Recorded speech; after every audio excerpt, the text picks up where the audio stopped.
Louis Braille, inventeur révolutionnaire et de génie. Depuis 2001, nous célébrons la Journée mondiale du Braille le 4 janvier. Une journée en l'honneur du célèbre Louis Braille et en celle de cette invention majeure que l'on lui doit. Devenu aveugle dès le plus jeune âge, il est l'inventeur du Braille, système d'écriture pour les personnes aveugles et malvoyantes. Découvrez l'histoire de ce grand homme et de son invention révolutionnaire, utilisée mondialement depuis 2 siècles. Louis Braille, prodige dès le plus jeune âge.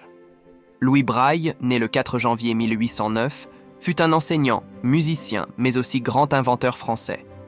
Sans grande surprise, il est l'inventeur éponyme du système d'écriture tactile destiné aux personnes aveugles et malvoyantes, le Braille. Une écriture désormais mondialement connue, bien qu'on ne connaisse parfois pas son inventeur.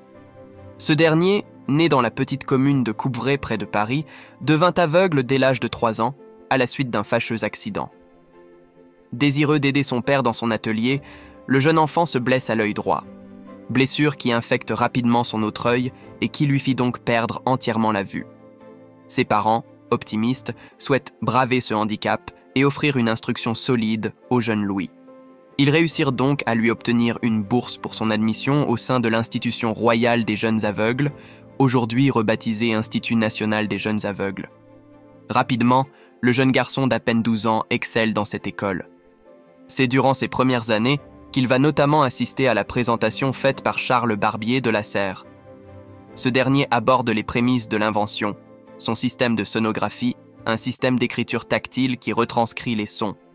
Fasciné, Louis Braille poursuit le développement de ce système et l'améliore. À seulement 20 ans, en 1829, il publie, en relief linéaire de l'époque, Procédé pour écrire les paroles, la musique et le plein chant au moyen de points, à l'usage des aveugles et disposé pour eux.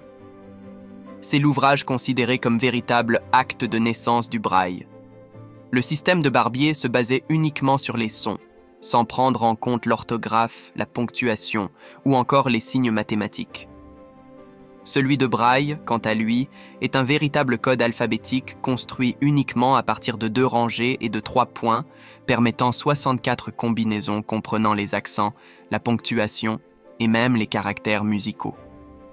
Une invention largement supérieure aux précédentes, qui ne tarda pas à les remplacer. Véritable prouesse, cette invention a permis aux personnes aveugles et malvoyantes un accès à la lecture. Mais plus globalement, à toutes les choses du quotidien impliquant une lecture visuelle auxquelles elles n'avaient pas accès à l'époque. Désormais essentiel en termes d'éducation, de liberté d'expression et d'opinion, le Braille est également un réel vecteur d'inclusion sociale.